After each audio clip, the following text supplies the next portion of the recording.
పరిశుద్ధుడవైన మా తండ్రి, మహోన్నతుడవైన మా దేవ, మహిమ కలిగినటువంటి మా రాజా, మీ పాద సన్నిధిలో చేరి మీ ప్రియ కుమారుడు మా రక్షకుడైన యేసుక్రీస్తు నామమున మీకు స్తోత్రమును చెల్లిస్తూ ఉంటున్నాం.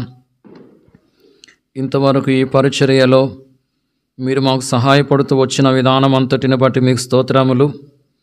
మా మధ్యలో ఉంచబడిన ప్రభు బలను బట్టి మిమ్మల్ని స్తుతిస్తూ ఉంటున్నాం. ఆరాధనలో భాగంగా ప్రభు బలను సమీపించక మునుపు మీ వాక్యం ద్వారా మాతో మీరు మాట్లాడుతున్నామని మీకు మనవి చేస్తూ ఉంటున్నాం. ఈ సమయంలో నిలబడుతున్న మీ దాసుని మీరు కరుణించండి. అయోగ్యుడను బలహీనుని ప్రభువా, మీ సన్నిధిని నిలిచి పరిచర్య చేయటకు ఏమాత్రము అర్హత లేనివాడను. మీరు నన్ను కరుణించండి. మీ కలవరి శిలువ రక్తము చేత మీరు నన్ను కడగండి, పవిత్రపరచండి ప్రభువా. మీ శిలువ చాటును మరుగుపరుచుకుని మీ ఆత్మపూర్ణిగా చేసి మీరు అభిషేకించి వాడుకొనండి. నీవు పలుకోవలసిన దాన్ని నీకు బోధించదనని మీరు సెలవిచ్చిన మాటను మీరు నా పక్షంగా నెరవేర్చండి. మీ పరలోకపు సింహాసనం నుండి మీ స్వరాన్ని మాకు వినిపించండి.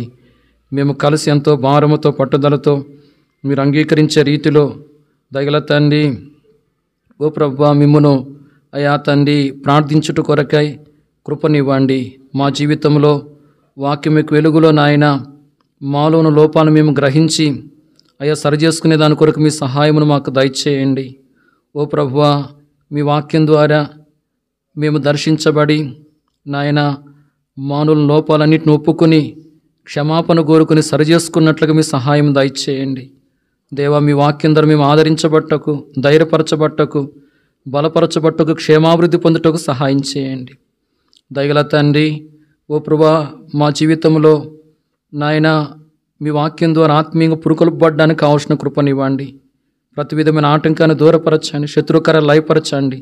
అపవాది క్రియలన్నింటిని లయపరచుటకే దేవుని కుమారుడు ప్రత్యక్షమైన నీ వాక్యం రాయబడిన మాట ప్రకారం అపవాది క్రియలన్నింటినీ మీరు లయపరచండి.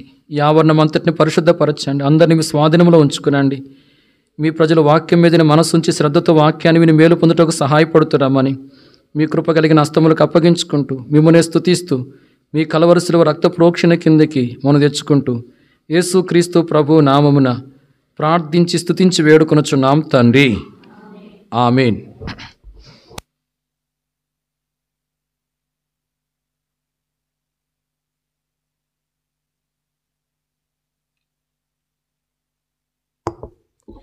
ఈ సమయంలో పరిశుద్ధ గ్రంథంలో నుండి ఆదికాండము 41వ అధ్యాయము 16వ వచనాన్ని మనమందరం కలిసి చదువుకుందాం. ఆదికాండము 41వ అధ్యాయము 16వ వచనాన్ని మనమందరం కలిసి చదువుకుందాం. యోసేపు, అది నా వలన కాదు, దేవుడే ఫరోకు క్షేమకరమైన ఉత్తరమిచ్చునని ఫరోతో చెప్పాను. మనం చదువుకుంటూ వచ్చిన ఈ వాక్య భాగంలో యోసేపును గురించి మనము గమనిస్తూ ఉంటున్నాం. యోసేపు భౌతిక పరంగా ఆశీర్వదించబడ్డట్లుగా మనము వాక్యములో చూడవచ్చు. అలాగే పరలోకపు ఆశీర్వాదాలు పొందినట్లుగా కూడా మనకు అర్థమవుతూ ఉంది. యోసేపు 2 విధాలైన ఆశీర్వాదాలను పొందుకుంటూ వచ్చాడు. భూ సంబంధమైన ఆశీర్వాదాలు తాను పొందుకున్నాడు. పర సంబంధమైన ఆశీర్వాదాలు కూడా దేవుడు అతనికి దయచేస్తూ వచ్చినట్లుగా మనము గమనించవచ్చు. ఈ లోకంలో జీవిస్తూ ఉన్న మనుషులు మరి భూ సంబంధంగా ఆశీర్వాదములు కలిగి ఉన్నా కలిగి లేనివారుగా ఉన్నా పర్వాలేదు. ప్రతి ఒక్కరికి పరలోకపు ఆశీర్వాదములు అవసరము. ప్రతి ఒక్కరూ పరలోక సంబంధమైన ఆశీర్వాదాలను పొందుకోవాలి. పరలోక సంబంధమైన ఆశీర్వాదాల్లో ఒక ఆశీర్వాదం ఏంది అంటే, పరలోకములో ఉన్న జీవ గ్రంథములో పేరు వ్రాయబడ్డం అనేది పరలోక సంబంధమైన ఆశీర్వాదాల్లో ఒక ఆశీర్వాదం. గమనించండి, పరలోకములో జీవ గ్రంథం ఉంది.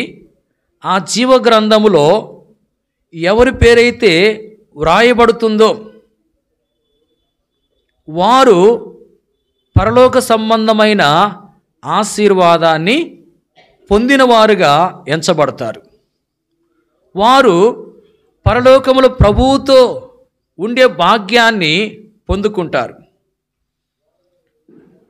మరి ఈ యొక్క ఆశీర్వాదమును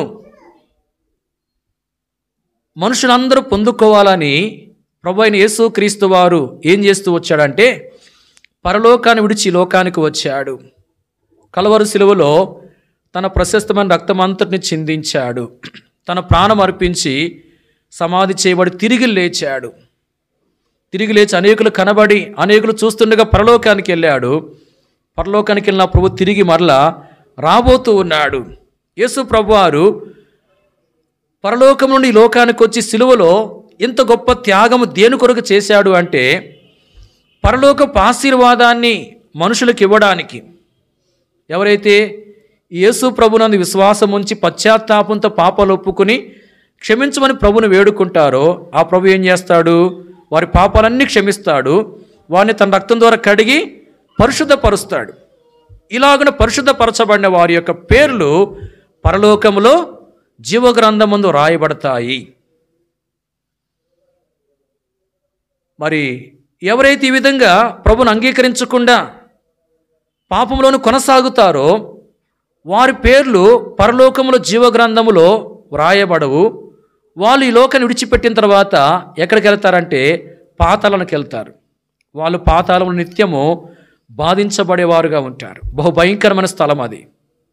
గమనించండి, ఆ భయంకరమైన పాతాళం తప్పించుకుని పరలోకంలో ప్రతి ఒక్కరు చేరాలని ఆ ప్రభు కోరుతూ ఉంటున్నాడు.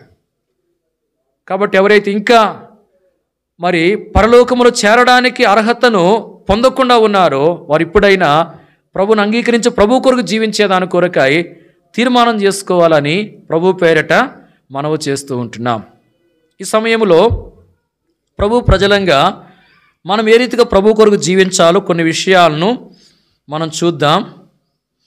ఆదికాండము 41వ అధ్యాయము 16వ వచనాన్ని మనము చదువుకుంటూ వచ్చాము. ఈ వచనము చివరిలో చెప్పెను అనే మాట వ్రాయబడి ఉంది. పరిశుద్ధ గ్రంథములో మరి చెప్పుట అనే మాటలను కొన్ని చోట్ల మనము చూడవచ్చు. అంటే కొంతమంది వేరే వారితో కొన్ని మాటలను చెప్పినట్లుగా పరిశుద్ధ గ్రంథములో వ్రాయబడి ఉంది. ఈ సమయంలో 5 సందర్భాలను మనం చూద్దాం. కొందరు వేరే వారితో చెప్తూ వచ్చిన మరి కొన్ని మాటలను మనము చూద్దాం. మొదటిగా ఆదికాండము 41వ అధ్యాయము 16వ వచనం. ఏసేపు అది నా వలన కాదు, దేవుడే ఫరోకు క్షేమకరమైన ఉత్తరమిచ్చునని ఫరోతో చెప్పాను. ఈ వచనములో ఏసేపు ఫరోతో చెప్పాను అనే మాటను మనము గమనిస్తూ ఉంటున్నాం. ఏసేపు ఫరోతో చెప్పిన మాటలు ఈ వచనములో వ్రాయబడ్డాయి. యోసేపు ఫరోతో చెప్తూ వచ్చిన మాటలు ఏంది అంటే మనం చూస్తున్నాం, అది నా వలన కాదు, దేవుడే ఫరోకు క్షేమకరమైన ఉత్తరమిచ్చును అని. యోసేపు ఫరోతో చెప్తున్నాడు, అది నా వలన కాదు, దేవుడే ఫరోకు క్షేమకరమైన ఉత్తరం ఇచ్చును అని. గమనించండి, ఫరో కలలు గంటూ వచ్చినట్లుగా మనము ఈ అధ్యాయంలో చూస్తూ ఉంటున్నాం. మరి ఆ కలల యొక్క భావాలు తెలియజేసేదాని కొరకై యోసేపు రాజైన ఫరో దగ్గరకు తీసుకుని రాబడ్డాడు. మరి ఫరో యోసేపుతో ఏమంటూ వచ్చాయంటే, నేను ఒక కలగంటిని, దాని భావమును తెలపగలవాడు ఎవరునూ లేరు. నీవు కలను విన్న ఎడల దాని భావం తెలపగలవని నిన్ను గూర్చి వింటిని అని మరి యోసేపుతో చెప్తూ వచ్చాడు. గమనించండి, మరి ఫరో ఒక కలగన్నట్లుగా మనం చూస్తూ ఉంటున్నాం. ఆ కళ యొక్క భావాన్ని తెలియజేసే వాళ్ళు ఎవరు లేరు. యోసేపు ఫరో దగ్గరకు తీసుకురాబడ్డాడు. ఫరో అంటున్నాడు, నేను ఒక కలగన్నాను, దాని యొక్క భావాన్ని చెప్పేవారు ఎవరు లేరు. నీవు కలను విన్న ఎడల దాని యొక్క భావాన్ని తెలపగలవని నిన్ను గూర్చి నేను విన్నాను, కాబట్టి నా కళ యొక్క భావాన్ని తెలియజేయి అని చెప్పి యోసేపుతో అన్నప్పుడు యోసేపు ఏమంటున్నా అంటే, అది నా వలన కాదు, దేవుడే ఫరోకు క్షేమకరమైన ఉత్తరం ఇచ్చును అంటున్నాడు. చూడండి, ఇక్కడ యోసేపు ఫరోతో చెప్పినటువంటి ఈ మాటల ద్వారా మనకేమర్థమవుతుంది అంటే, యోసేపు తన్ను తాను తగ్గించుకుంటున్నాడు, ప్రభువును హెచ్చిస్తూ ఉన్నాడు. గమనించండి, నా వలన కాదు అంటున్నాడు. నా వలన కాదు అంటూ ఉన్నాడు. నా వలన కాదు అంటున్నాడంటే ఈ మాటను మనం చూసినప్పుడు మరి అతనిలో తగ్గింపు ఉన్నట్లుగా మనకు అర్థమవుతా ఉంది. నా వల్ల ఇద్ది, నేను వీరుణ్ణి, శూరుణ్ణి, నేను గొప్పవాడిని అని చెప్పి అనుకుంటే అదేంది? హెచ్చించుకోవటం. కానీ అలా అనలేదు యోసేపు. ఏమంటున్నాడు? నా వలన కాదు అంటూ ఉన్నాడు. అది నా వలన కాదు అంటున్నాడంటే ఈ మాటలు తగ్గింపును చూపిస్తూ ఉంటున్నాయి. అంటే యోసేపు తన్ను తాను తగ్గించుకుంటున్నాడు. తర్వాత ఏమన్నాడు? దేవుడే ఫరోకు క్షేమకరమైన ఉత్తరం ఇచ్చును అంటున్నాడు. అంటే దేవుణ్ణి హెచ్చిస్తున్నాడు. దేవుడే అంటూ ఉన్నాడు. దేవుడు అంటున్నాడంటే దేవుని తాను ఏం చేస్తున్నట్లు? హెచ్చిస్తున్నాడు. గమనించండి, తనను తాను తగ్గించుకుని దేవుణ్ణి హెచ్చిస్తున్నట్లుగా మనకు అర్థమవుతూ ఉంది. యోసేపు రాజైన ఫరోతో చెప్పినటువంటి ఈ యొక్క మాటల ద్వారా మనకు ఇవ్వబడుతున్న వర్తమానం ఏంటంటే, యోసేపు తన్ను తాను తగ్గించుకుని ప్రభువును హెచ్చించినట్లుగా మనము కూడా మనల్ని మనం తగ్గించుకుని ప్రభువుని ఏం చేయాలి? హెచ్చించాలి. చాలాసార్లు మనల్ని మనం తగ్గించుకోము, మనల్ని మనం ఏం చేసుకుంటామంటే హెచ్చించుకుంటాం. ఇప్పుడు చూడండి, ఫరో అంటున్నాడు యోసేపుతో, నీవు కలను విన్న ఎడల దాని యొక్క భావాన్ని తెలపగలవని నిన్ను గురించి నేను విన్నాను అని. మరి అప్పుడు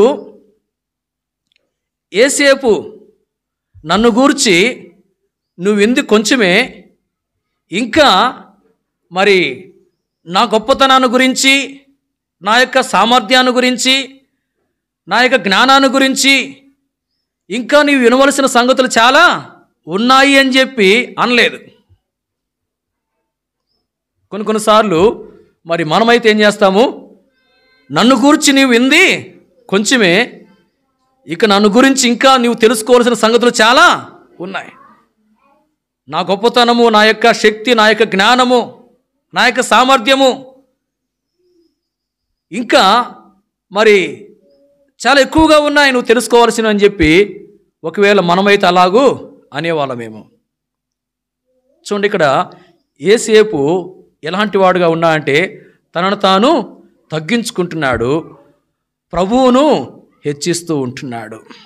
అలాగే పరిశుద్ధ గ్రంథంలో పౌలు యొక్క జీవితాన్ని మనము గమనించినట్లయితే కొరింథీయులకు రాసిన మొదటి పత్రిక 15వ అధ్యాయం 10వ వచనంలో మనము ఆ సందర్భంలో చూస్తే పౌలు మరి అపోస్తులందరికంటే ఎక్కువగా ప్రయాసపడినవాడుగా ఉన్నాడు. పౌలు ఎలాంటి వాడు? అపోస్తుల కంటే, అంటే యేసు ప్రభువు శిష్యుల కంటే ఎక్కువగా ప్రయాసపడ్డాడు. మరి అపోస్తుల కంటే ఎక్కువగా ప్రయాసపడుతూ వచ్చిన ఈ పౌలు ఏమంటున్నాడంటే, ప్రయాసపడింది నేను కాను, నాకు తోడయ్యున్న దేవుని కృపయే అంటున్నాడు. ఏమంటున్నాడు?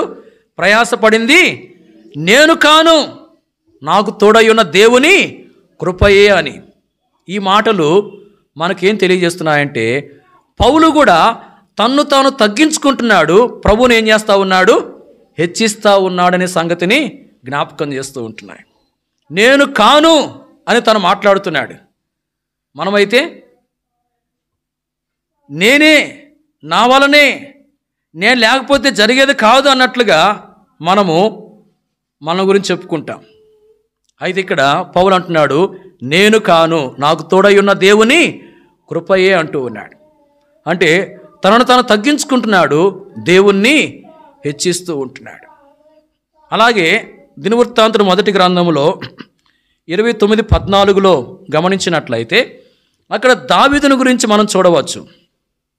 దావీదు ఇశ్రాయేలీయులు మందిరం యొక్క నిర్మాణం కొరకై మనస్ఫూర్తిగా మనోపూర్వకంగా మరి ఎంతో విస్తారంగా వాళ్ళు సమర్పించుకుంటూ వచ్చారు, వెండి బంగారం ఇంకా కొన్నిటిని. మరి ఎంతో సమర్పించుకుంటూ వచ్చినటువంటి దావీదు అక్కడ ఏమంటున్నాడంటే, మరి ప్రభువా, మనోపూర్వకంగా నీకు ఇచ్చుటకు సామర్థ్యం మాకుంటకు నేనెంతటి వాడును, మరి ఈ ప్రజలు ఎంతటి వారు అంటూ ఉన్నాడు. సమస్తము నీవిచ్చిందే కదా ప్రభువా, నీవిచ్చిన దానిలో కొంత మేము నీకు ఇచ్చుచున్నాము అంటూ ఉన్నాడు. చూడండి, ఇక్కడ నేనెంతటి వాడును, నా జనులు ఏమాత్రపు వారు అంటూ ఉన్నాడు. ఇదంతా నీదే ప్రభువా, నీవు మాకిచ్చిన దానిలో కొంత మేము నీకు ఇస్తున్నామని చెప్పి దావీదు పలుకుతూ ఉంటున్నాడు. చూడండి, దావీదు పలుకుతూ వచ్చిన ఈ మాటల్లో మనం ఏం గమనిస్తున్నామంటే, తను తగ్గించుకుంటున్నాడు, ప్రభుని ఏం చేస్తూ ఉన్నాడు? హెచ్చిస్తున్నాడు. నేనంతటి వాడినయ్యా, నా జనులు ఏమాత్రపు వారయ్యా అంటున్నాడు. ఇదంతా నీదే కదయ్యా, నీవు మాకిచ్చావు, నీవు మాకిచ్చిన దానిలో కొంత నీకు ఇస్తున్నామని చెప్పి మాట్లాడుతున్నాడు. అంటే దావీదు కూడా మరి ఎంతో దేవునికి సమర్పించుకున్నాడు, అలాగే జనులు కూడా సమర్పించుకుంటూ వచ్చారు. ఇది దావీదు ఏం చేస్తున్నాడు? తను తగ్గించుకుంటున్నాడు, ప్రభువుని హెచ్చిస్తూ ఉన్నాడు. ప్రియులారా గమనించండి, యేసేపు జీవితంలో కలల యొక్క భావాలు తెలపగలిగే మరి సామర్థ్యం తనకుంది. అయినప్పటికీ ఏం చేస్తున్నాడు? తను తగ్గించుకుంటున్నాడు, దేవుణ్ణి హెచ్చిస్తూ ఉన్నాడు. అలాగే పౌలు ప్రభు కొరకు ఎంతో ప్రయాసపడినవాడుగా ఉన్నాడు. అయినప్పటికీ తను తగ్గించుకుంటున్నాడు, ప్రభువును హెచ్చిస్తూ ఉన్నాడు. దావీదు ప్రభు కొరకై ఎంతో సమర్పించుకుంటూ వచ్చాడు. అయినప్పటికీ తను తగ్గించుకుని ప్రభుని ఏం చేస్తూ ఉన్నాడు? హెచ్చిస్తూ ఉన్నాడు. ప్రియులారా, మన జీవితంలో కూడా మనం తగ్గించుకోవాలి, ప్రభుని ఏం చేయాలి? హెచ్చించాలి. యేసేపు రాజైన ఫరోతో చెప్పినటువంటి మాటలను మనం చూస్తూ ఉంటున్నాం.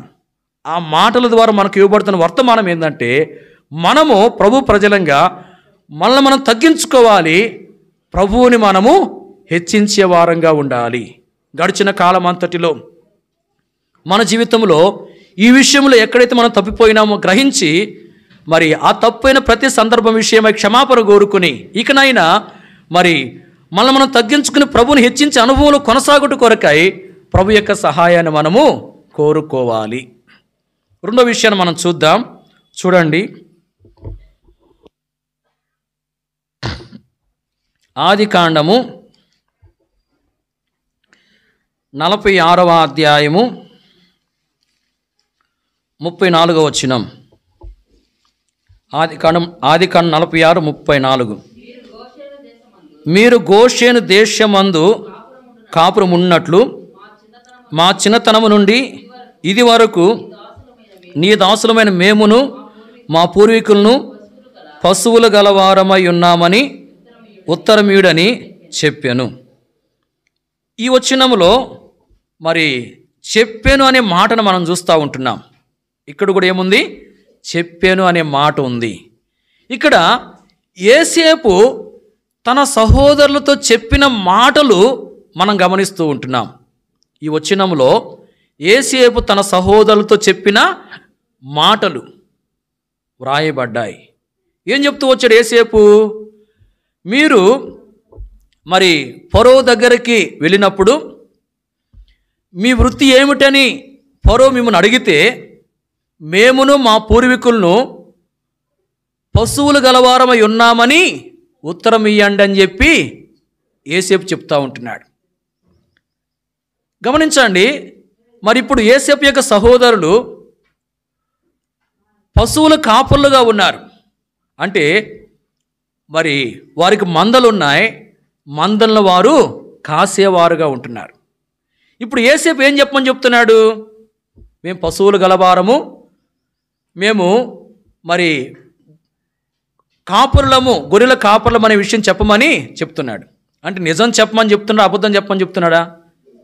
చెప్పండి, నిజం. అంటే ఇక్కడ గమనించండి, యోసేపు తన సహోదరులతో ఏం చెప్తున్నాడంటే, మీరు ఫరో దగ్గరికి వెళ్ళిన తర్వాత ఫరో మీ వృత్తి ఏంటని చెప్పి మిమ్మల్ని అడిగితే మీరు నిజం చెప్పండి, యథార్థం చెప్పండి అని చెప్పి మరి యోసేపు చెప్తున్నట్లుగా మనము గమనిస్తూ ఉంటున్నాం. చూడండి, ఈ విషయంలో యోసేపుని గురించి మనం చూస్తే యోసేపులో యథార్థం చెప్పే అనుభవం ఉందా లేదా? చెప్పండి. యోసేపు జీవితాన్ని మనం పరిశీలించినప్పుడు తాను యథార్థం చెప్పేవాడుగా ఉన్నాడా, అబద్ధాలు చెప్పేవాడుగా ఉన్నాడా? యథార్థం చెప్పేవాడుగానే ఉన్నాడు. తన కళలు వచ్చినప్పుడు ఆ కళలు తన సహోదరులతో చెప్పాడు. ఆ చెప్పినటువంటి విషయాల్లో ఏముంది? యథార్థత ఉంది. అలాగే చెరసాలలో వేయబడ్డప్పుడు పానదాయకునికి కొన్ని విషయాలు చెప్పాడు తనను గురించి. ఆ మాటల్లో కూడా ఏముంది? యథార్థత ఉంది. ఇప్పుడు తన జీవితంలో యథార్థత ఉంది, సత్యం ఉంది. మరి దాని ద్వారా తాను మేలు పొందాడు. దేని ద్వారా? యథార్థతను కలిగి ఉండటం ద్వారా తాను మేలు పొందాడు. ఇప్పుడు తన సహోదరులకు ఏం చెప్తున్నాడు? మీరు కూడా యథార్థమే చెప్పండి, మీకు కూడా ఏం కలుగుతుంది? మేలు కలుగుతుంది. అంటే ఇక్కడ యోసేపు తన సహోదరులతో చెప్పిన ఈ మాటలు మనకేం నేర్పిస్తున్నాయంటే, ఇతరుల యొక్క మేలును మనం కోరాలి అనే విషయాన్ని మనకు తెలియపరుస్తూ ఉంటున్నాయి. ఇక్కడ యోసేపు తాను యథార్థవంతుడుగా ఉన్నాడు, యథార్థత ద్వారా తాను మేలు పొందాడు. ఇప్పుడు తన సహోదరులకు చెప్తున్నాడు, మీరు కూడా యథార్థవంతులుగా ఉండండి, మీకు కూడా ఏం కలిగిద్ది? మేలు కలిగిద్ది అని. అలాగే మన జీవితంలో మనం మంచి లక్షణాలను కలిగి ఉండాలి. మనము మంచి లక్షణాలు కలిగి ఆ మంచి లక్షణాల ద్వారా మనము మేలు పొందుతూ ఉన్నాం. అవే మంచి లక్షణాలు ఒకవేళ తోటి వారు లేకపోయినట్లయితే మనం ఏం చేయాలి? మీరు కూడా ఈ మంచి లక్షణాలను కలిగి ఉండండి, మీకు కూడా ఏం కలుగుతుంది? మేలు కలుగుతుంది అని మనం చెప్పి వారు కూడా మంచి లక్షణాలు కలిగి ఉన్నట్లుగా వారిని ఏం చేయాలంటే ప్రోత్సహించాలి. మనలోనే మంచి లక్షణాలు లేవు, మరి ఇతరులకు మనము చెప్పగలమా మంచి లక్షణాలు కలిగి ఉండండి అని? చెప్పలేం. గమనించండి, దేవుని మందిరానికి మనం ఆలస్యంగా వచ్చామనుకోండి, మరి వేరే వాళ్ళు కూడా ఆలస్యంగా వచ్చారు, వాళ్ళకి మందిరానికి సమయానికి రండి అని చెప్పగలం మనం? చెప్పలేం. ఎందుకు?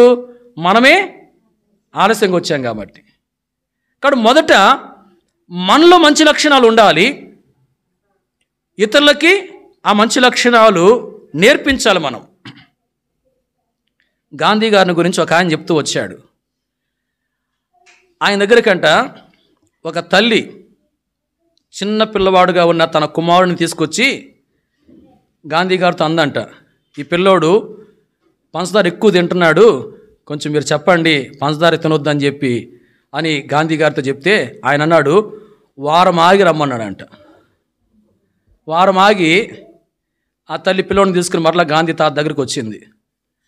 ఆ గాంధీ గారు ఏమన్నాడంటే, అప్పుడు అబ్బాయి పంచదార తినకూడదు, తింటే జలుబు చేస్తుంది, నీ ఆరోగ్యం పాడైపోతుంది అని చెప్పి ఆ పిల్లోడికి చెప్పాడంట. అప్పుడు తల్లి ఈ మాటలేదో మొదట వచ్చినప్పుడే చెప్పొచ్చు కదా అని చెప్పి గాంధీ గారితో అందంట. ఆ గాంధీ గారు అన్నాడంట, పంచదార తినే అలవాటు నాకు కూడా ఉంది, కాబట్టి ఈ వారం అంతా నేను తినకుండా మానుకుని ఇప్పుడు చెబుతున్నాను తినొద్దని చెప్పి అన్నాడంట. అలాగే మనము మొదట మంచి లక్షణాలు కలిగి ఉండాలి. అప్పుడు మనం ఇతరులకు కూడా వాటిని నేర్పగలం. మీరు కూడా మంచి లక్షణాలు కలిగి ఉండండి అని చెప్పి చెప్పగలం. కాబట్టి మన జీవితంలో మరి మంచి లక్షణాలు కలిగిన వారంగా ఉండి ఆ మంచి లక్షణాలను ఇతరులకు కూడా మరి నేర్పించాలి. ఇక్కడ యేసేపు యథార్థత అనే ఒక లక్షణం ఉంది. అదే లక్షణాన్ని తన సహోదరులకు నేర్పుతున్నాడు, మీరు కూడా యథార్థమే చెప్పండి అని. కాబట్టి మన జీవితంలో మనము మంచి లక్షణాలు కలిగి ఉంటూ ఇతరులకు మంచి లక్షణాలు ఏం చేయాలి? నేర్పించాలి. ఈ అనుభవం ఉందా? ఒక్కసారి మన జీవితాన్ని మనము ఆలోచన చేసుకోవాలి. యేసేపు తన యొక్క సహోదరులతో చెప్పినటువంటి మాటలు మనకేం బోధిస్తున్నాయంటే, మనం మంచి లక్షణాలు కలిగి ఉండాలి, మనం కలిగి ఉన్న మంచి లక్షణాలని ఇతరులకు కూడా నేర్పించాలి అనే విషయాన్ని తెలియపరుస్తూ ఉంది. కాబట్టి మన జీవితంలో మరి మంచి లక్షణాలు కలిగి ఆ మంచి లక్షణాలను ఇతరులకు నేర్పించే వారంగా ఉన్నామా? ఒక్కసారి మన జీవితాన్ని మనము పరిశీలన చేసుకోవాలి. మూడో విషయాన్ని మనం చూద్దాం. చూడండి, ఆదికాండము 47వ అధ్యాయం 3వ వచనం. ఫరో అతని సహోదరులను చూచి మీ వృత్తి ఏమిటని అడిగినప్పుడు వారు నీ దాసులమైన మేమును మా పూర్వీకులను గొర్రెల కాపరులమని ఫరోతో చెప్పిరి. ఈ వచనములో కూడా చెప్పిరి అనే మాట వ్రాయబడి ఉంది.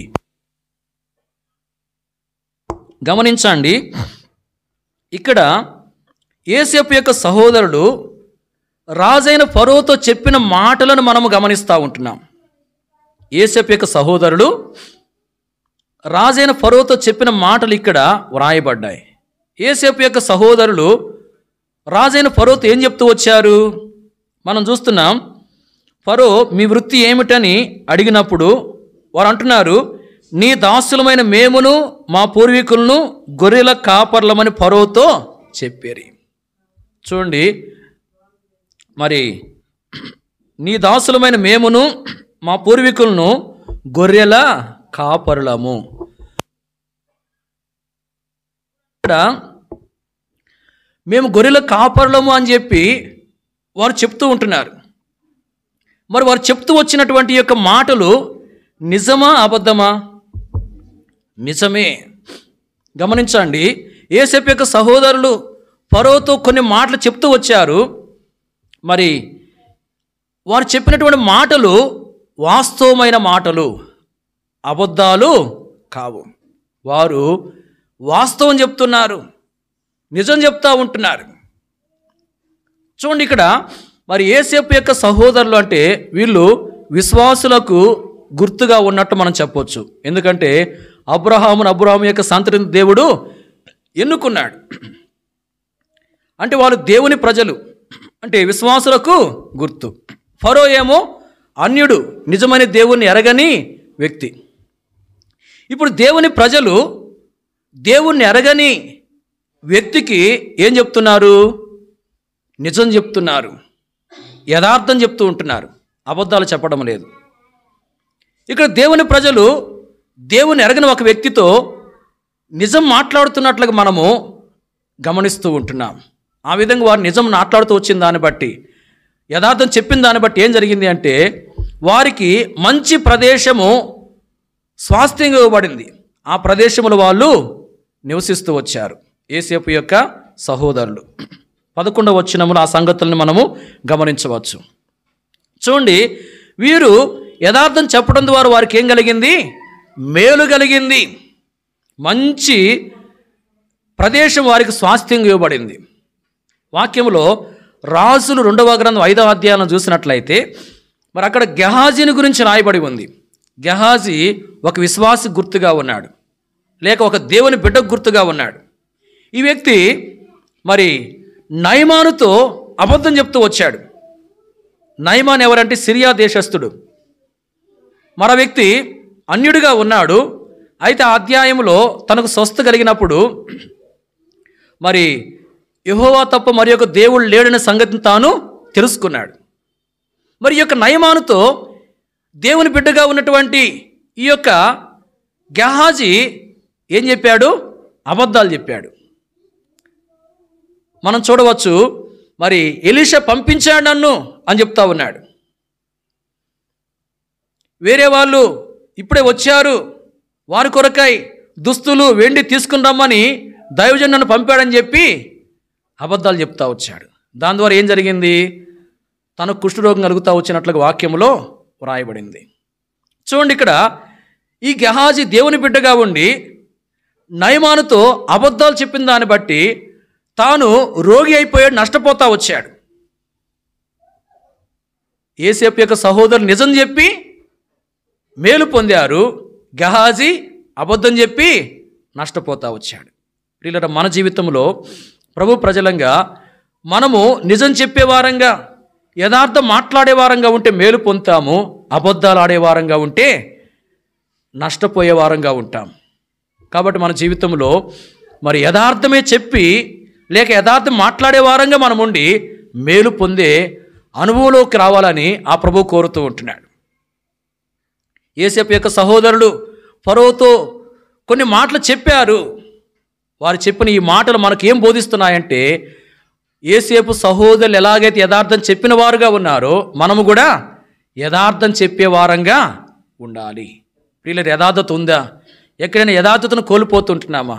పరిశీలన చేసుకోవాలి. ఒకవేళ యథార్థత లేకుండా కొనసాగుతూ ఉన్నట్లయితే ప్రభు సన్నిధిలో క్షమాపణ కోరిక ఇకనైనా యథార్థతను కలిగి జీవించేదాని కొరకై ప్రభు సహాయాన్ని కోరుకోవాలి. 4వదిగా చూడండి, సమూయేలు మొదటి గ్రంథం 17వ అధ్యాయము 37వ వచనం. సమూయేలు మొదటి గ్రంథము 17వ అధ్యాయం 37వ వచనం. సింహము యొక్క బలము నుండి, ఎలుకబంటి యొక్క బలము నుండి నన్ను రక్షించిన యెహోవా ఈ ఫిలిష్తీయుని చేతిలో నుండి కూడాను నన్ను విడిపించుననియు చెప్పాను. అందుకు సౌలు, పొమ్ము, యెహోవా నీకు తోడుగా ఉండునుగాక అని దావీదుతో అనెను. ఈ వచనంలో కూడా చెప్పాను అనే మాట వ్రాయబడింది. చెప్పాను అనే మాట ఈ వచనంలో కూడా వ్రాయబడింది. ఇక్కడ దావీదు రాజుగా ఉన్న సౌలుతో చెప్పిన మాటలు మనం గమనిస్తూ ఉంటున్నాం. ఈ వచనంలో దావీదు రాజుగా ఉన్న సౌలుతో చెప్పిన మాటలు వ్రాయబడ్డాయి. దావీదు మరి చెప్పిన మాటలు ఏంటంటే, సింహము యొక్క బలము నుండి, ఎలుగుబంటి యొక్క బలము నుండి నన్ను రక్షించిన యెహోవా ఈ ఫిలిష్తీయుని చేతిలో నుండి కూడా నన్ను విడిపించును అని చెప్తూ వచ్చాడు. చూడండి, ఇక్కడ సింహము యొక్క బలము నుండి, ఎలుగుబంటి యొక్క బలము నుండి దేవుడు దావీదును రక్షించాడు. ఆ రక్షించిన ఆ దేవుడు ఈ ఫిలిష్తీయుని గొలియాతు యొక్క చేతుల నుండి కూడా రక్షిస్తాడు, నన్ను రక్షిస్తానని చెప్పి దావీదు చెప్తూ ఉంటున్నాడు. దావీదు చెప్తున్నటువంటి యొక్క మాటల్లో మరి మనం ఏం చూస్తున్నామంటే, దేవుని మీద తనకు విశ్వాసం ఉంది అనే విషయాన్ని చూస్తూ ఉంటున్నాం. ఏముంది? దేవుని మీద తనకి విశ్వాసం ఉంది. గమనించండి, సింహం యొక్క బలము నుండి, ఎలుగుబంటి యొక్క బలం నుంచి నన్ను రక్షించినటువంటి ఆ దేవుడు ఈ ఫిలిష్తీయుని గొలియాతు చేతిలో నుండి కూడా నన్ను విడిపిస్తాడు అని చెప్తున్నాడు. విడిపిస్తాడో లేదో అంటల్లా, విడిపిస్తే విడిపించవచ్చు అంటల్లా. ఇలా అంటే ఏంది? విడిపిస్తాడో లేదా అంటే విశ్వాసము లేనట్టు. మరి విడిపిస్తాడో ఏమో నాకు తెలియదు అన్నట్లుగా మాట్లాడితే అది కూడా విశ్వాసము లేని విధానమే. అయితే ఇక్కడ ఏమన్నాడు? విడిపిస్తాడు అని చెప్తున్నాడు. అంటే దేవుని మీద తనకేముంది? విశ్వాసం ఉంది, నమ్మకం ఉంది. వీళ్ళని గమనించండి, దావీదు రాజైన సౌలుతో చెప్పిన మాటల ద్వారా మనకు ఇవ్వబడుతున్న వర్తమానం ఏంటంటే, దావీదు దేవుని మీద విశ్వాసం కలిగిన వాడుగా ఉన్నాడు. మనము కూడా దేవుని మీద ఏం కలిగి ఉండాలి? విశ్వాసం కలిగి ఉండాలి. దేవుని మీద మనము నమ్మకం ఉంచాలి. చాలాసార్లు మన యొక్క నమ్మకము దేవుని మీద ఉండదు. మన నమ్మకము మరి దేవుని మీద ఉండదు, కానీ వేరే వాటి మీద ఉంటుంది. కొంతమంది ఏదైనా పనికి వెళ్ళాలంటే, పని చేసుకునే వాళ్ళు లేకపోతే ఉద్యోగం చేసుకునే వాళ్ళు ఉంటారు కదా, వాళ్ళు బయటికి వెళ్ళాలంటే వాళ్ళ ఇంట్లో భార్యనో పిల్లలనో ఎదురు రమ్మని చెప్తారు. ఎదురమ్మని చెప్పి వాళ్ళు ఎదురొస్తే వీళ్ళు వెళ్తారనమాట. వారి యొక్క నమ్మకం ఏంది? భార్య ఎదురొస్తే నేను క్షేమంగా వెళ్ళి లాభంగా వస్తానని, లేకపోతే పిల్లలు ఎదురొస్తే నేను క్షేమంగా తిరిగి వస్తానని. అంటే ఆ వ్యక్తి యొక్క నమ్మిక ఎవరి మీద ఉంది? మనుషుల మీద ఉంది, దేవుని మీద లేదు. వాస్తవంగా దేవుని ప్రజలు అంటే దేవుని మీద నమ్మిక ఉంచే వ్యక్తులు ఎలా ఉంటారు? ఎక్కడికి వెళ్ళేటప్పుడు ప్రార్థన చేసుకుని వెళ్తారు. ప్రార్థన చేసుకుని ప్రభుకు అప్పగించుకుని, ప్రభు నేను వెళ్తున్న కార్యములు నాకు తోడుగా ఉండి విజయాన్ని ఇమ్మని చెప్పి ప్రభుని వేడుకుని వెళ్ళేవారు ఏం చేసినట్లు? ప్రభు మీద నమ్మిక ఉంచినట్లు. అలా కాకుండా మరి భార్యనో పిల్లలనో ఎదురమ్మని చెప్పేవాళ్ళు ప్రభు మీద నమ్మిక ఉంచేవాళ్ళు కాదు. ప్రియులారా, మన జీవితంలో గమనించండి, ప్రభు మీద నమ్మిక ఉంచాలి. ఇక్కడ దావీదు దేవుని మీద నమ్మిక ఉంచినట్లుగా మనము గమనిస్తూ ఉంటున్నాం. అలాగే ఇశ్రాయేలీయుల గురించి మనం చూస్తే ఇశ్రాయేలు యొక్క మాటలు ఎలా ఉన్నాయో చూడండి. కీర్తన 78 19వ వచనం. 78వ కీర్తన 19వ వచనం. ఈ అరణ్యములో దేవుడు భోజనము సిద్ధపరచగలడా అనుచు వారు దేవునికి విరోధముగా మాట్లాడిరి. చూడండి, ఇక్కడ ఇశ్రాయేలు అరణ్యములో ఉన్నప్పుడు ఏమనుకుంటున్నారు? ఈ అరణ్యములో దేవుడు భోజనము సిద్ధపరచగలడా అంటూ ఉన్నారు. ఈ మాట మరి వారిలో దేవుని మీద విశ్వాసము ఉన్నట్టు తెలియజేస్తుందా, విశ్వాసము లేనట్టు తెలియజేస్తుందా? చెప్పండి. విశ్వాసము లేనట్టు తెలియజేస్తుంది. ఈ అరణ్యములో దేవుడు భోజనం సిద్ధపరచగలడా అంటున్నారంటే వారిలో దేవుని మీద ఏం లేదు? విశ్వాసం లేదు. అరణ్యములోనైనా దేవుడు ఆహారాన్ని సిద్ధపరచగలడు అంటే విశ్వాసం ఉన్నట్టు. అంటే వీరి మాటలు ఏమి లేదు? విశ్వాసం లేదు. గమనించండి, దావీదులో విశ్వాసం ఉన్నట్లుగా మనం చూస్తూ వచ్చాము. ఇశ్రాయేలీల్లో విశ్వాసము లేదు. దావీదునకు దేవుని మీద విశ్వాసం ఉంది, కానీ ఇశ్రాయేలీలకు దేవుని మీద విశ్వాసము లేదు. దావీదు జీవితాన్ని, ఇశ్రాయేలు జీవితాన్ని మనం గమనించినట్లయితే దావీదు విషయంలో దేవుడు గొప్ప కార్యాలు చేశాడా? ఇశ్రాయేలు విషయంలో దేవుడు గొప్ప కార్యాలు చేశాడా? ఇశ్రాయేలు విషయంలోనే గొప్ప కార్యాలు చేశాడు. గమనించండి, ఆ మాట దావీదు సౌలు దగ్గర ఆ మాట చెప్పాడు కదా. మరి ఆ సమయంకు ముందు దావీదు జీవితాన్ని చూస్తే దేవుడు కొన్ని కార్యాలు దావీదు జీవితంలో చేశాడు. అలాగే ఇశ్రాయేలు అరణ్యంలో ఆ మాట చెప్పారు కదా, దానికంటే ముందు ఇశ్రాయేలు విషయంలో కూడా దేవుడు కార్యాలు చేశాడు. ఎవరికి గొప్ప కార్యాలు చేశాడు? ఎవరి విషయంలో చెప్పండి? ఇశ్రాయేలు విషయంలోనే గొప్ప కార్యాలు. ఐగుప్తులో ఎన్ని అద్భుతాలు చేశాడు దేవుడు. ఎర్ర సముద్రం దగ్గర కూడా ఎన్నో ఎర్ర సముద్రం దగ్గర అద్భుతం చేస్తూ వచ్చాడు. ఆ తర్వాత కూడా కొన్ని అద్భుతాలు చేస్తూ వచ్చాడు. కాబట్టి ఇశ్రాయేలు విషయంలో ఎన్నో గొప్ప కార్యాలు, అద్భుతాలు చేస్తూ వచ్చాడు దేవుడు. దావీదు జీవితంలో మరి దేవుడు చేసిన అద్భుతాల కంటే మరి ఇశ్రాయేలు విషయంలో దేవుడు అద్భుతాలు చేస్తూ వచ్చాడు. ఇన్ని అద్భుతాలు చూశారు, అనుభవించారు, కానీ వారు దేవుని మీద సరైన విధానం విశ్వాసం ఉంచలేదు. దావీదు జీవితంలో మరి కొన్ని కార్యాలు జరిగినాయి. సింహం యొక్క బలము నుండి, ఎలుగుబంటి యొక్క బలం నుండి దేవుడు అతన్ని రక్షించాడు. ఇంకా కొన్ని కార్యాలు దేవుడు చేస్తూ వచ్చాడు. అయితే మరి ఇశ్రాయేలులకు చేయబడిన అన్ని గొప్ప కార్యాలు దావీదు జీవితంలో చేయకపోయిన దేవుడు ఏం చేశాడు? దేవుని మీద దావీదు నమ్మిక ఉంచాడు, విశ్వాసం ఉంచాడు. ప్రియులారా, మన జీవితంలో దేవుని మీద నమ్మిక ఉంచాలి. దావీదు దేవుని మీద నమ్మిక ఉంచాడు కాబట్టి ఆ నమ్మిక ద్వారా తాను మరి బలపరచబడి గొల్యాతును చంపగలిగాడు, ఇశ్రాయేలుకు మేలు చేయగలుగుతూ వచ్చాడు.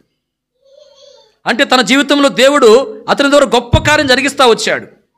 నమ్మిక ఉంచిన దావీదు ద్వారా ఒక గొప్ప కార్యం చేశాడు దేవుడు. ఎవరు చేయలేని కార్యము దావీదు ద్వారా దేవుడు జరిగిస్తూ వచ్చాడు. అదేంటంటే గొల్యాతును చంపడం. అయితే ఇశ్రాయేలీలు నమ్మిక ఉంచలేదు. వీరి స్థితి ఏమైంది? ఇవ్వాలి అనుకున్న ఆశీర్వాదాన్ని వాళ్ళు పొందలేకపోయారు, కనానులో చేరలేకపోయారు. అరణ్యంలో వాళ్ళు ఏమైపోయారు? నశించిపోతూ వచ్చారు. కనాను దేశాన్ని వారికి ఇవ్వాలని, దానిలో ఉన్న సమృద్ధిని వారికి దయచేయాలని చెప్పి దేవుడు కోరాడు. కానీ వారిలో దేవుని మీద విశ్వాసం లేదు కాబట్టి మరి దేవుడు ఇవ్వాలనుకున్న ఆశీర్వాదాన్ని వారు పొందలేకపోయారు. ప్రియులారా, మనలో విశ్వాసం ఉంటే దేవుని మీద దేవుడు మనల్ని బలపరిచి మన ద్వారా గొప్ప కార్యాలు జరిగిస్తాడు, మన జీవితాన్ని ఆశీర్వాదకరంగా మారుస్తాడు. మనలో విశ్వాసం లేదు, మనలో దేవుని మీద విశ్వాసం లేకపోతే మనం ఎంతో ఆశీర్వాదాలు కోల్పోయే వారంగా ఉంటాం. కాబట్టి మనము విశ్వాసము కలిగిన వారంగా ఉంటున్నామా, విశ్వాసం లేని వారంగా ఉంటున్నామా పరిశీలన చేసుకోవాలి. దావీదు వలె విశ్వాసం కలిగి జీవించేదాని కొరకై దేవుని సహాయాన్ని మనము కోరుకోవాలి. దావీదు రాజైన సౌలుతో చెప్పిన మాటలు మనం చూస్తున్నాం. ఈ మాటలు మనకు ఏం బోధిస్తున్నాయి? మనము దావీదులాగా విశ్వాసం కలిగిన వారంగా ఉండాలని బోధిస్తూ ఉన్నాయి. దావీదు ఏ విధంగా దేవుని మీద విశ్వాసం ఉంచాడో ఆ విధంగా మనం కూడా దేవుని మీద విశ్వాసం ఉంచే వారంగా ఉండాలని తెలియపరుస్తూ ఉంటున్నాయి. కాబట్టి అలాంటి విశ్వాసం మనలో ఉందా పరిశీలన చేసుకుందాం. ఒకవేళ విశ్వాసం లేకుండా జీవిస్తున్నామేమో మరి ప్రభు సన్నిధిలో క్షమాపణ కోరుకుని ఇకనైనా దావీదు దేవుని మీద విశ్వాసం ఉంచినట్లుగా మనము కూడా దేవుని విశ్వాసం కలిగి ముందుకు సాగే వారముగా ఉండాలి. చివరిగా 5వదిగా ఇంకొక మాట మనం చూద్దాం. చూడండి, ఎస్తేరు గ్రంథము 2వ అధ్యాయం. ఎస్తేరు గ్రంథము 2వ అధ్యాయము 22వ వచనం. ఈ సంగతి మొర్దెకైకి తెలియబడినందున అతడు దానిని రాణి అని ఎస్తేరుతో చెప్పెను. ఎస్తేరు మొర్దెకై యొక్క పేరట రాజునకు దాన్ని తెలియజేశాను. ఈ వచనములో మొర్దెకై రాణి అని ఎస్తేరుతో చెప్పిన మాటలను మనం చూస్తూ ఉంటున్నాం. ఎవరితో చెప్పారు? మొర్దెకై ఎస్తేరు రాణితో చెప్పినటువంటి మాటలు ఇక్కడ వ్రాయబడ్డాయి. ఇక్కడ మనం గమనించవచ్చు, ఇద్దరు వ్యక్తులు రాజైన అహష్వేరోషును చంపాలని చెప్పి ఆలోచన చేసుకుంటూ వచ్చారు. వారి కోపం వచ్చిందంట. ఏమొచ్చింది? కోపం వస్తే ఇప్పుడు ఎవరి మీదకి పోతున్నారు? రాజు మీదకి. చూడండి, కొంతమంది మరి కోపం వస్తే ఎవరి మీదకైనా లేస్తారు. ఇంట్లో ఎవరి మీదకైనా లేస్తారు. మందిరంలోనైతే దేవుని సేవకుల మీదకైనా లేస్తారన్నమాట. ఇక్కడ వాళ్ళ కోపం వస్తే ఏదైనా చిన్న చిన్న కార్యాలు చేయాలి, కానీ ఎవరిని చంపాలని చెప్పి అనుకుంటున్నారు? రాజునే చంపాలనుకుంటున్నారు. చూడండి కోపం ఎంత మరి ప్రమాదకరమైందో. ఆ ఇద్దరు వ్యక్తులు కోపం వచ్చింది. కోపం వచ్చి వాళ్ళు రాజును చంపాలని చెప్పి ఆలోచన చేసుకుంటా ఉన్నారు. ఆ సంగతి ఎవరు తెలిసింది? ఇక మొర్దెకైకి తెలిసింది. అప్పుడు మొర్దెకై ఏం చేశాడంటే ఆ విషయాన్ని మరి రాణి అయిన ఎస్తేరుతో చెప్తూ వచ్చాడు. ఎస్తేరు ఏం చేసిందంటే మొర్దెకై పేరట రాజునకు దాన్ని తెలియజేసింది. అది నిజమా కాదా అని విచారణ చేశారన్నమాట. చేసినప్పుడు అది నిజమని తేలింది. మరి ఆ ఇద్దరు వ్యక్తులు ఏం చేయబడ్డారంటే ఉరిదీయింపబడ్డారు. చూడండి, ఇక్కడ మొర్దెకై ఎస్తేరు రాణితో చెప్తూ వచ్చిన ఈ మాటలు మనకు నేర్పించే పాఠం ఏంటంటే, రాజునకు అపాయం పొంచి ఉంది. ఆ సంగతి మొర్దెకైకి తెలిసింది. మొర్దెకై మౌనంగా లేడు. ఏం చేశాడంటే రాజుకు ప్రమాదం పొంచి ఉందనే సంగతిని తెలియజేశాడు. కాబట్టి ఇప్పుడు రాజు ఆ అపాయం పొందకుండా తప్పించబడ్డాడు. ఇప్పుడు మొర్దెకై తనకు ఆ సంగతి తెలిసినా కూడా మౌనంగా ఉన్నట్లయితే ఆ ఇద్దరు వ్యక్తులు ఏం చేసేవాళ్ళు? రాజుని చంపేసేవాళ్ళు. మొర్దెకై చెప్పడం ద్వారా రాజు యొక్క ప్రాణము కాపాడబడతా వచ్చింది. రాజు మరణం కాకుండా తప్పించబడతా వచ్చాడు. గమనించండి, ఇది ఆత్మీయంగా మనం ఆలోచన చేసినట్లయితే చాలామంది దేవుని ఎరగకుండా రక్షణ పొందకుండా పాపములో జీవిస్తూ పాతాళానికి పాత్రులుగా ఉంటున్నారు. మరి వారికి మనం ఏం చేయాలంటే ప్రభు యొక్క ప్రేమను ప్రకటించాలి, ప్రభు యొక్క సువార్తను అందించాలి. పాపులైన మానవులకు పాతాళం అనేది ఉంది, పాతాళం పొంచి ఉంది. ఆ పాతాళం తప్పించుకుని పరలోకానికి చేరాలంటే యేసు ప్రభువుని నమ్ముకోవాలి అనే విషయాలు మనం ఏం చేయాలా? చెప్పాలి. మన ఇంట్లో రక్షణ లేని వారు ఉన్నారు, దేవుని ఎరగని వారుగా పాతాళానికి వెళ్ళిపోతూ ఉన్నారు. వాళ్ళు అంటే పాతాళానికి పాత్రులుగా వారు ఉన్నారు. ఉన్నప్పుడు మరి మనం ప్రభుని అంగీకరించాము, పాతాళం ఉంది, పరలోకం ఉందనే విషయాలు మనము వాక్యం ద్వారా తెలుసుకున్నాము. ఏం చేయాలి? మనము మన కుటుంబంలో రక్షణ లేకుండా ఎవరైతే ఉన్నారో వారికి ఆయా సమయాల్లో మరి సువార్త చెప్పాలి. పాపములో ఉంటే పాతాళం ఉంది, ప్రభువుని నమ్ముకుంటే పాతాళం తప్పించుకుని పరలోకానికి చేరవచ్చు అనే విషయాన్ని ఏం చేయాలి? చెప్పాలి. మరి మనకు తెలిసిన ఈ విషయం చెప్పకుండా మనం మౌనంగా ఉండిపోయామనుకోండి, మరి మన ఇంట్లో రక్షణటువంటి ఆ వ్యక్తి ప్రభుని ఎరగకుండా లోకాన్ని విడిచిపెట్టాడు. ఎక్కడికి వెళ్ళిపోతాడు? పాతాళానికి వెళ్ళిపోతాడు. పాతాళానికి వెళ్ళిపోయినప్పుడు మరి ఆ వ్యక్తి పాతాళానికి వెళ్ళిపోవడానికి మనము కూడా కారకులమే. ఎందుకంటే మనం ఒక్కసారి కూడా సువార్త చెప్పలేదు కాబట్టి మన జీవితంలో ఆయా సమయాల్లో మన కుటుంబంలోనే కావచ్చు, మన బంధువుల్లోనే కావచ్చు, లేక మనము ఎవరినైనా కలుస్తూ ఉంటాం, మరి వారికి కావచ్చు, లేకపోతే కొంతమంది మన దగ్గరికి వస్తారు, వారికి కావచ్చు. ఏం చేయాలంటే ప్రభువుని గురించి చెప్పాలి. కొన్ని మాటలైనా చెప్పేది రాకపోతే కొన్ని సువార్త పత్రికలు దగ్గర ఉంచుకుని ఆ సువార్త పత్రికలైనా ఇవ్వాలి, చదువుకోండి అని.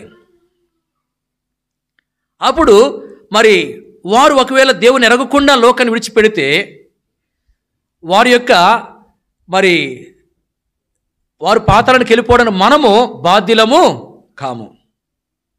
మన జీవితంలో మనము మరి చెప్పకపోతే, ప్రభు ప్రేమను గురించి చెప్పకపోతే, కనీసం సువార్త పత్రికను ఇవ్వకపోతే, ఒకవేళ మరి మనం కలిసినటువంటి వారికి ఆ విధంగా ప్రభువుని గురించి మనం చెప్పకుండా ఉన్నామనుకోండి, వారు లోకాన్ని విడిచిపెట్టి పాతాళానికి వెళ్ళిపోతే వారు పాతాళానికి వెళ్ళడానికి మనం కూడా ఏమవుతాము?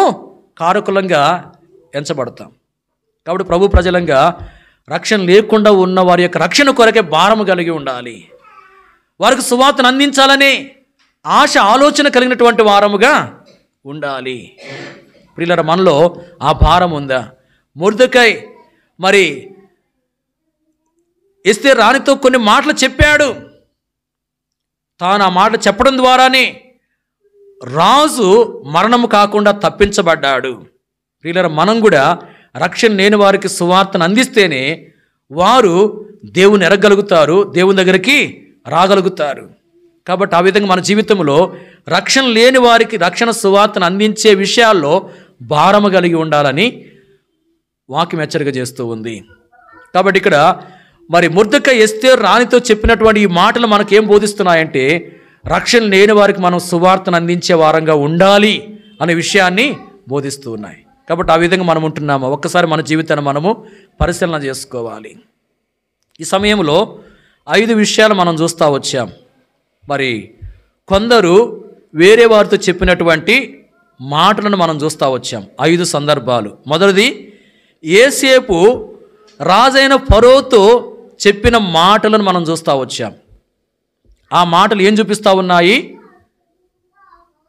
మరి మనల్ని మనం తగ్గించుకోవాలి, ప్రభువుని హెచ్చించాలి. రెండవది, యోసేపు తన సహోదరులతో చెప్పిన మాటలను మనం చూస్తూ వచ్చాం. ఆ మాటలు ఏం చూపిస్తూ ఉన్నాయంటే మరి తాను మంచి లక్షణం కలిగి ఉన్నాడు యేసేపు, అదే మంచి లక్షణాలను తన సహోదరులకు నేర్పిస్తూ వచ్చాడు. అలాగే మనం కూడా మంచి లక్షణాలను కలిగి ఉండి ఆ మంచి లక్షణాలు ఇతరులకు కూడా నేర్పించాలనే విషయాన్ని ఆ మాటలు తెలియజేస్తూ ఉంటున్నాయి. మూడవది, యేసేపు యొక్క సహోదరులు రాజైన ఫరోతో చెప్పినటువంటి మాటలు. ఈ మాటలు ఏం చూపిస్తూ ఉన్నాయి? యథార్థవంతులుగా మనం ఉండాలి అనే విషయాన్ని చూపిస్తూ ఉంటున్నాయి. యథార్థమే మనం చెప్పాలి. నాలుగవది, దావీదు మరి రాజైన సౌలుతో చెప్పినటువంటి మాటలు. ఈ మాటలు ఏం చూపిస్తూ ఉన్నాయి? మన విశ్వాసము కలిగి ఉండాలి అనే విషయాన్ని చూపిస్తూ ఉంటున్నాయి. చివరికి ఐదవది, మరి మొర్దెకై ఎస్తేరు రాణితో చెప్పిన మాటలు. మరి ఈ మాటలు ఏం చూపిస్తున్నాయంటే మనము రక్షణ లేని వరకు సువార్తను అందించే వారంగా ఉండాలి అనే విషయాన్ని చూపిస్తూ ఉన్నాయి. కాబట్టి మరి ఈ 5 సందర్భాల్లో 5 విధాలైన మరి హెచ్చరికలు మనకు ఇవ్వబడుతూ ఉంటున్నాయి. మనల్ని మనం తగ్గించుకుని ప్రభుని హెచ్చించాలి, మొదటిది. రెండవది, మనం మంచి లక్షణాలు కలిగి ఉండి ఇతరులకు మంచి లక్షణాలు నేర్పించాలి. మూడవది, యథార్థవంతులంగా మనం ఉండాలి. నాలుగవది, దేవుని మీద విశ్వాసం కలిగి మనం జీవించాలి. ఐదవది, నశించిపోతున్న ఆత్మలకు సువార్తను ప్రకటించే వారంగా కూడా ఉండాలి. ఈ 5 అనుభవాలు మనలో ఉన్నాయా? ఒకసారి మన జీవితాన్ని మనం పరిశీలన చేసుకుందాం. మరి ఏ విషయంలో మనం తప్పిపోతున్నామో మనము గ్రహించి మరి ఆ విషయాల కొరకై ప్రభు సన్నిధిలో క్షమాపణ కోరుకుని ఇకనైనా మరి సరి చేసుకుని సరైన విధానంలో ప్రభు కొరకు జీవించేదాని కొరకు ప్రభు యొక్క సహాయాన్ని మనము కోరుకుందాం. ప్రభు అలాగున మనకు సహాయం చేయనుగాక.